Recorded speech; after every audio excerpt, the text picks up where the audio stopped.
Welcome to finally we're doing a Scions Extra, or I'm doing a Scions Extra. It's been a little long. My name is Jack Purdy. I am one of the main folks here at From the Rumble Seat.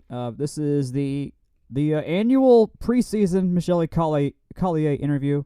And before we dive into that, though, there was some news that popped up literally like within the last half hour. There is one more player that got added to Georgia Tech's roster this year. Her name is Lara Martinez Casas. She's from Buenos Aires, Argentina. She's a freshman, 6'3", right side. She will be, I think she is the tallest player on the team now, actually, at 6'3", because Larissa Mendez is not 6'3", she's 6'2", and the rest of our attackers are, Logan Wiley is 6'2" at middle blocker, and Liv Mogridge is 6'4". Okay, so she's the second tallest player on the team. But adds some serious height on the right side, which is going to be really good. No telling if she will play this year or anything like that. Like, she is just now getting announced on this team. So we'll see how it plays out. The exhibition game is tomorrow, so she might play there. I don't know. She has, I assume, not had a practice yet because they just announced her, which means she is just now getting on campus. So we'll see how that goes down. But just wanted to note that she is on the team. Her history, she's been within the Argentine national team program for a while.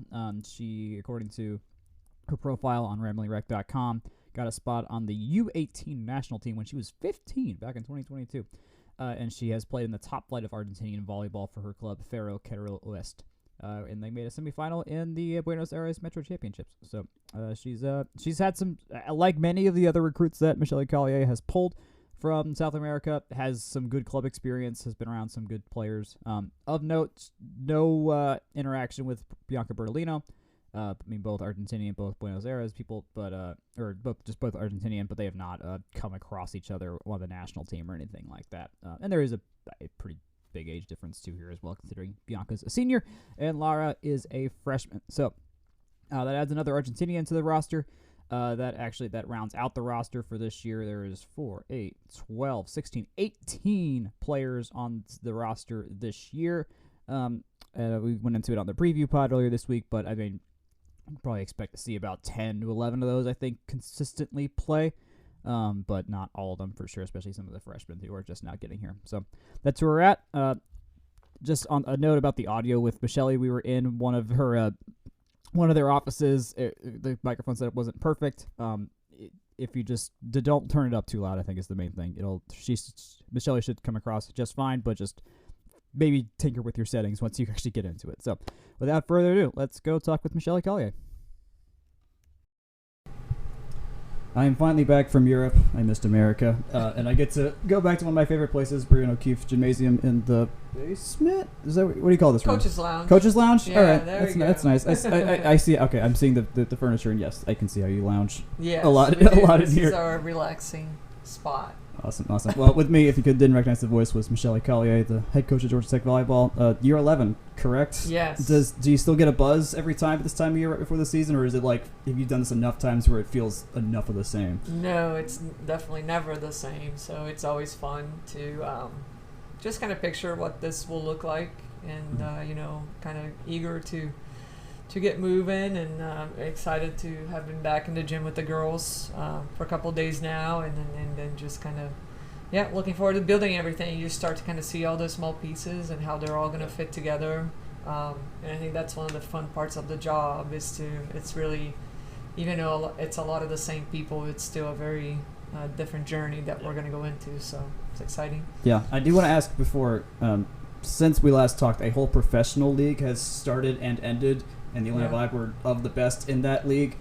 Has it changed, like, just the rhythm of the year, knowing that there's a pro team just in the backyard y'all can play with and pick with and just do whatever you got to just have that kind of resource in the backyard? How's that been? No, I think it's been amazing. I mean, it's been great to see the growth of volleyball within the U.S., with, the Pro Volleyball Federation starting with their professional league last year. I thought it went great.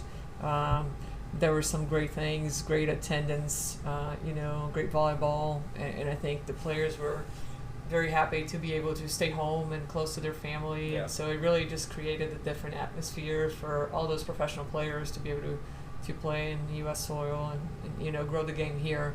For us, it's been great. I mean, I made it to a couple matches.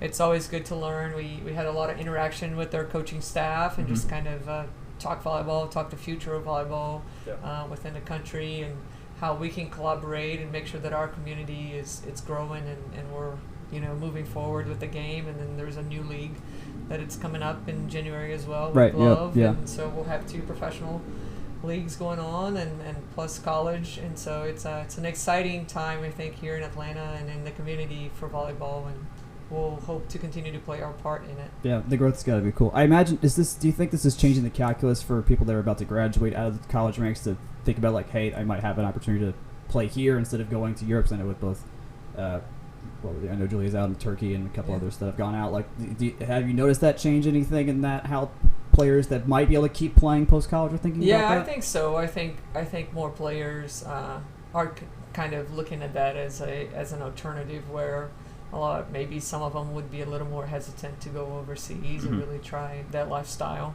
and that experience. So I think that for those players that maybe wouldn't be as comfortable going has changed, and also for the players that were going out there. I mean, these leagues are paying well here. They're well structured, and so a lot of times they're better than a lot of other options overseas as well. And I think that they can continue to develop professionally as well beyond volleyball, and there's a lot of things that they can do. So I think it grows the game a lot. I think for us it's been great. Like we actually have one of their former players now that it's going to help us as a player development coach for this fall, Shelly Finney, and she was an All-American at Baylor. And she did a great job for the Vibe this year. I mean, the Vibe was in the top 4 of the league, and, so and she was one of their leaders. So just really exciting, and also for those players to have an opportunity to see coaching and to see the side of coaching while playing. I think it's going to help women in the game in general and the profession, and having more women become leaders and become coaches. And I think that those things are a neat opportunity to be able to interchange for our players, for me, for her. So it's really just exciting. It feels like a big part of the ecosystem that a lot of the other pro sports in the U.S. have that kind of create the cycle of where you go and how you learn and stuff like that. And the pros part wasn't fully there, it seemed, and now it's like, now you're like, okay, no, you can kind of see how you build up from high school to college to pro, and I'll do that within the same state if you're lucky enough to do that, which is super cool. For sure. And I think for the game of volleyball, like like your peak is probably between 24 and 28. Those are like the years where you really developed and you really kind of have a hold of your game. You can play at a high level. So it's really cool that players don't have to stop when they're 22. That they can keep growing and keep learning the game, and obviously that's gonna trickle down to the national team and to everything else that goes. And for the younger kids to be able to see more role models and at a different high level. And so those are all things that are going to make the game better, but they're also going to make young women and young athletes better as well. Yeah. I name dropped Julia. Tech Volleyball now has an actual Olympic medalist. I know. That I wish I got to see some of her games, but I didn't manage to get out there to see any of them. But did you watch any of the, I imagine you watched some of the Brazil games. We did. We watched every game, actually, not just Brazil. I think that the U.S. had an awesome run there. We kept up with Julia, of course, and we're super proud of her. Just really exciting to see. Obviously, we always knew that she was the level of player, and how privileged we are that we had a chance to train her and have somebody like her in our gym.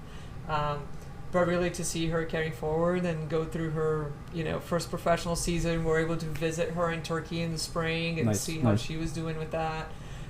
So it's just really cool. It's really cool to see her development and kind of the level that she's getting to, and to have an Olympic medal. It's pretty special. So we're super happy for her and proud and looking forward to seeing more and more of her. Yeah, I hope she brings that here.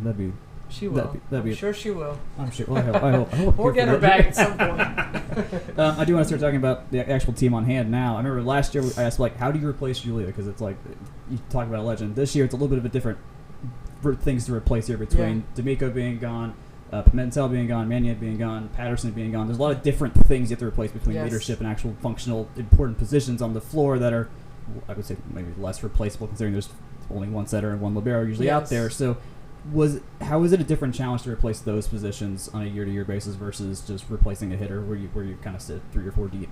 Yeah, I mean, I think they all of them have played very different roles and obviously different personalities too. They're all very different styles of leadership and how they impacted our program. in many, many different ways. And obviously we're very grateful for those guys and everything that they poured into Georgia Tech Volleyball. And they're doing some fun things now. They're all doing some great things beyond the volleyball court.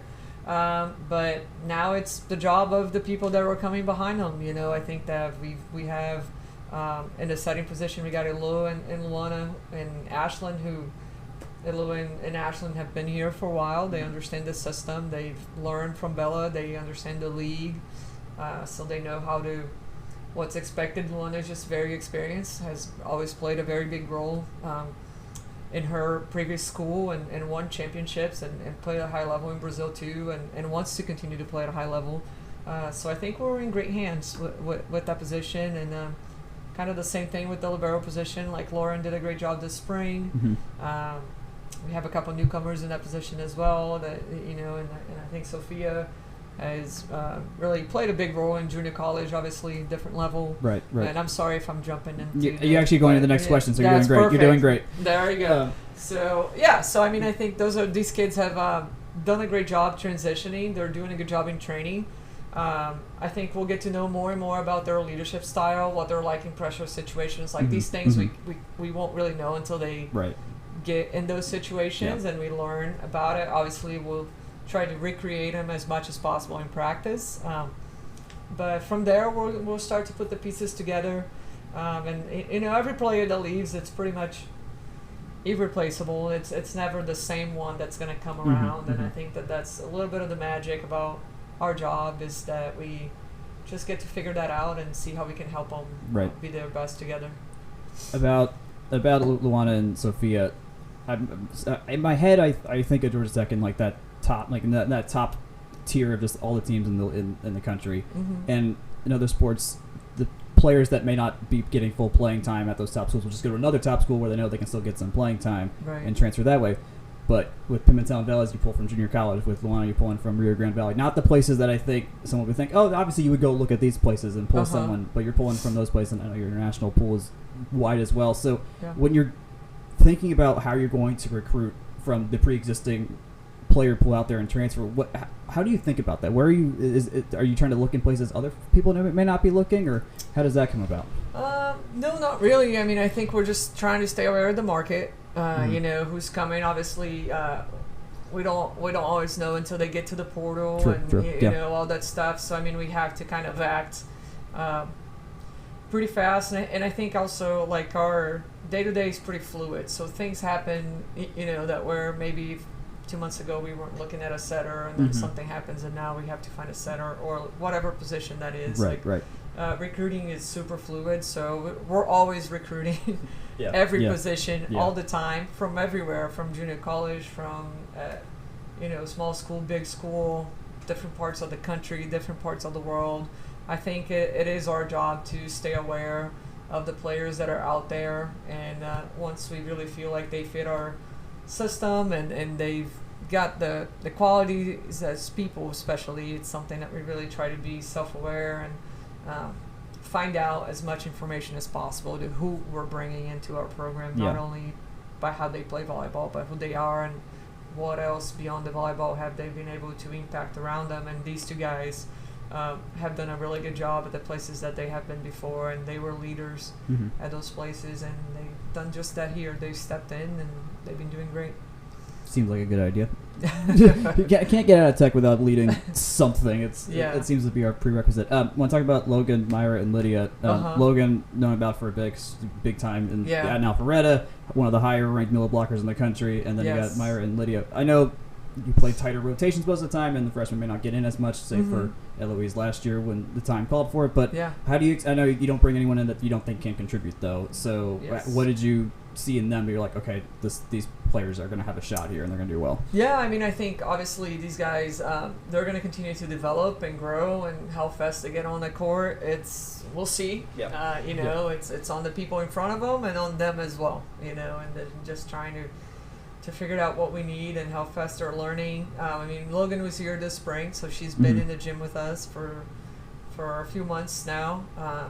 And I think that really helps when she comes in early and she's able to, with the training, just kind of adapt and learn some things, but they're still going to be a learning curve there, especially in that position. The game is a lot faster at our level. There's a lot more responsibilities. I think a lot of the times that position, the blocking is a big part of it, where maybe in high school and in club, like, they want the big hits and kind of the flashy stuff. We don't want the flashy stuff. Like, we want the good stuff and the simple stuff being done really well. So I think that's been an adaptation for her, and she's been getting better and better. I mean, she's progressed really, really fast, and she's definitely a good competition there in that position. I think Lydia and Mira are just a little bit behind in their development within their positions. Right. But all three of them, just great kids. They have been great fit with our culture, with the things that we're doing. I believe Lydia, like, her family, like, all her siblings have been here at Georgia Tech. She's got a bunch of brothers and sisters, I think, that have been through Tech. Like, Tech has been in. She gets what the exercise is to go through here. And she's, so just somebody that's just super smart and really wanted to be at Georgia Tech, that kind of have a family history with the Institute as well, which is pretty neat to have. And she's doing great. She's responding. I think Mira, the same thing. I mean, her parents are doctors, and she really, wanted a great academic education while really trying to see how far she can go athletically. And it's going to continue to learn and grow and get better. And we'll kind of see how they play into the future. But I think they're learning fast. They're adapting. They've been great additions to our program. So I'm looking forward to just kind of keeping up with what they'll be doing. It's quite a development when you go from high school ball to you can play Stanford twice in a year. Like that's about as high as a jump as you can get. So I can see how there's some room to go before they're at that level. For sure. One more recruiting question. I know there's more and more data getting thrown out there in the volleyball world than what's been in there in the past. Yeah. Do you guys, when you're from freshmen to transfers and everybody, do you have some specific stuff you look at or try to measure internally when you're looking at players to see like how you could sort of measure how someone could fit, how someone could produce kinda in like your a system? Moneyball system. I guess sure. Are you finding inefficiencies out there that are there? Like, is that something that y'all prioritize, or is it mostly just how you usually scout? Or what? I think it's what we see. I think we trust our judgment a lot on that. I mean, we don't rely heavily on the numbers, especially because I think that the junior numbers are so skewed. Weird translation. You just don't control who really they play and what level they're playing of competition and things like that. So they can be a little tricky to base any of your decisions on it. And obviously we go after every recruit in the country that we feel like it can help us and we can help develop and we can envision. Some are more play ready than others, but I think we've done a really great job of maximizing talent in our gym. And really helping players develop and reach levels that maybe other people didn't see them getting to and passed on them in recruiting. And I think that we have made more good choices than bad ones. And so, I really think that I trust what we see. But again, we really we like to get the kid on campus. We like to have that personal interaction with them. It's getting harder and harder for that because the recruiting is early and kids are committing fast. But we really try to get a good idea of who they are, why they want to do this.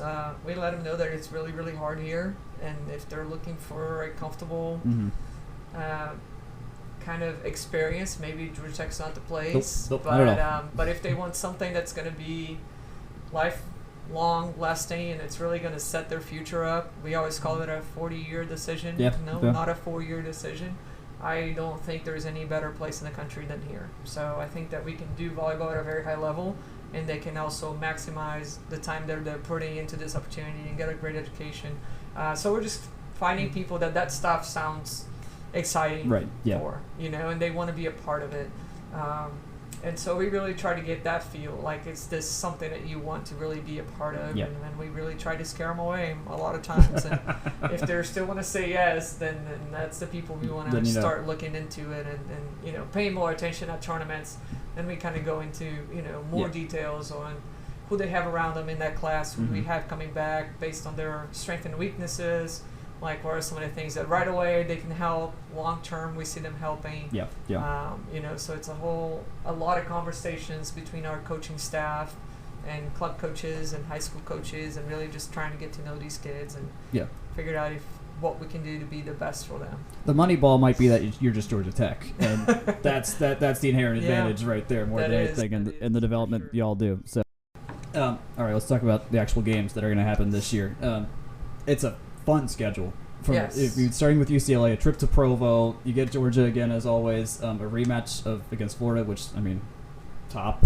Anthony, you can count in this maybe to like top 10-ish game ever. I think the school's ever played. Like it's up there between that and Louisville. It was a pair of wowzers last year. Yes. And then a revamped ACC schedule too with the newcomers. So initially, did you have any input with moving from the 18 to the 20 game ACC schedule? Was that like a conference-wide discussion? How did that come about to decide to make that change with the new teams in this conference? It was our coaching group, and then obviously together with our administrations and just trying to figure it out what was the best schedule for the conference. I felt like as a conference we had done a really good job of creating the schedule. Was not always balanced. It was always tricky with 15 teams, but I think that when it came to RPI and protecting teams and giving ourselves a chance to host NCAAs and things like that, I think that it did its purpose. I think that was one of the things that our goal was to get as many teams in the tournament, and at the same time help as many teams, be hosting and be doing some big things at the tournament.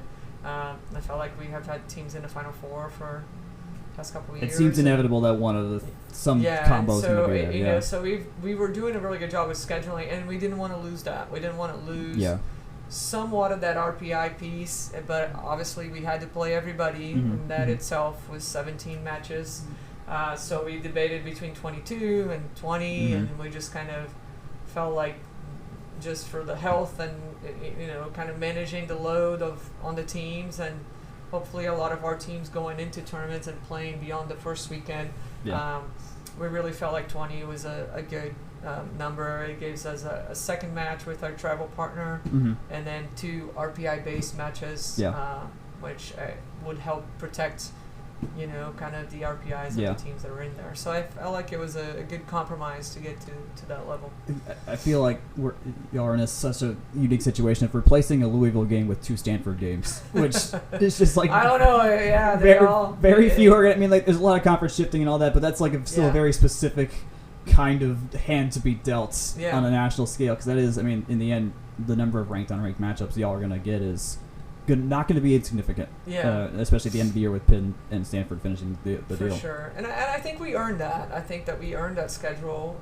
We earned the opportunity to be playing these teams. I think that's what we work hard for. It is definitely not the easy road, but we just talked about wanting the hard stuff when they come here and want to play here. So it's the same thing. We want to play against the best so that we can get challenged, and hopefully we're going to continue to win these matches more and more and grow. And I think that the more opportunities we give ourselves, then we'll learn how to deal with that and see what we need to do to kind of win more of those matches more and more often. So I think that's kind of our goal. I was looking at the roster sheet yesterday, and as I was scanning, I'm like, dang, even though losing Pimentel and D'Amico, a lot of the production is still there offensively between Bernalino, between Otene, Mendez. It's a lot of the weapons that were clearly still had a ways to go, but were also super dominant are all still there. Does just having a lot of the same, does that change? Do you change your identity at all this year? Is it just kind of more the same from last year into this year? How do you feel about defining this team? We have to. We have to be better. These players, they now have been scouted and studied by a lot of these teams for a long time now. And Larry's not going to be a freshman anymore. So people are going to know what she's doing, and she's going to have to add 1, 2, 3 more shots there that she didn't have last year. Same with Bianca, same with Tam. And just understanding that they're, they come back, and so the expectations are higher on them. We know that they know what it takes, or we know that they understand who we're playing and what we're doing, and they understand the game at a higher level. They understand the system. So obviously there's some comfort with having everybody come back, and a lot of people come back, Mm-hmm. not only the ones that are like these guys, but like a lot of our we have a big junior senior class. Yeah. And so it's nice to have that experience, and I think these guys have done a good job of that. But with that, it comes the expectations and the responsibility, and so it's a little more added external pressure and expectations, Mm-hmm. which we have to learn how to manage that, because again, we earn Yeah. the right for people to feel that way because of the things that we did, but we also know that we haven't done anything. Right. Yeah. So that we're gonna have to prove ourselves and to kind of earn the things that in the beginning of the season there was going to be rankings and all that stuff without us even playing a single match. Yeah. Yeah. And so those were things that last year's team earned and gave us, but that we're gonna have to earn our things this year as a team. But it's always it always feels good. Like even preseason, we feel like we're like, man, this has been 2 practices and we don't have to go over Right. like a bunch Yeah. of little things. Yeah. We can just go and it's like automatic. You get more of the little it's things taken care of. just like we were in the spring. Yeah. Like we have a lot of the people that were here, and so it helps to give continuity to that, and it makes us start in a little farther step than maybe some other teams Mm-hmm. that are with younger players. But obviously, the main thing will be what we're doing in October and November. Right, And that's right. our goal. Yeah.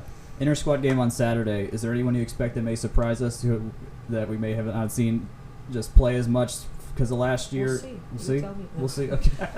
I think everyone will. I think that they're doing really they're doing a great job. They're having fun playing together. They're playing hard. Like it's been fun in the gym. The culture has been fun. I think that again, Sophia, Luana, I think those are 2 players that everybody definitely want to watch out for.